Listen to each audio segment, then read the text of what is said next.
কংগ্ৰেছ নেতৃত্বৰ বান বিধ্বস্ত এলেকা পৰিদৰ্শনক লৈ প্ৰতিক্ৰিয়া প্ৰকাশ কৰিছে মুখ্যমন্ত্ৰী ডক্টৰ হিমন্ত বিশ্ব শৰ্মাই। চৰ এলেকাত পানী থাকেই, বানপানী মথাউৰি দাঁতিকাষৰীয়া এলেকাতহে হয়, কিন্তু তেওঁলোকে চৰ অঞ্চললৈ গৈ বান সাহায্য দিবলৈ লৈছে। যোৱা পৰহি দিনাখন কংগ্ৰেছ দলৰ নেতা আহিছে, নাও লৈ চৰত ৰিলিফ দিব গৈছে। তেওঁলোকে নাজানে যে অসমৰ চৰত পানী সদায় থাকে।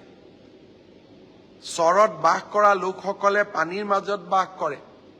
বানপানী ক'ত হয়? বানপানী মথাউৰিৰ কাষত হয়। চৰত বানপানী হয়, গৰাখহনীয়া হয়, কিন্তু প্ৰত্যেক বছৰটোৰ প্ৰত্যেক সময়তে সমস্যা থাকে।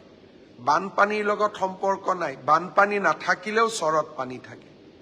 নাও লৈ বিচাৰি ৰিলিফ কেম্প বিচাৰিবলগীয়া হোৱাটো অসমৰ বাবে আন এক কৃতিত্ব।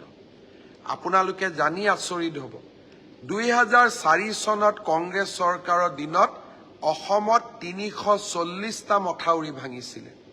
আজি আমাৰ চৰকাৰৰ দিনত মাত্ৰ 4টা মথাউৰি ভাঙিছে, আৰু আমি চেষ্টা কৰিম আগৰ বছৰবিলাকত যাতে 4টা মথাউৰিও নাভাঙে।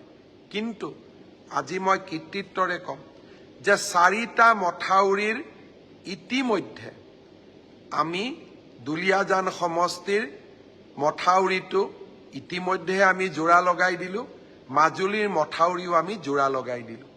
বানপানীৰ 10 দিন পিছত মথাউৰিক সম্পূৰ্ণভাৱে নিৰ্মাণ কৰি ওলোৱাৰ ই আগতে আমাৰ চৰকাৰৰ দিনতো সম্ভৱ হোৱা নাছিল।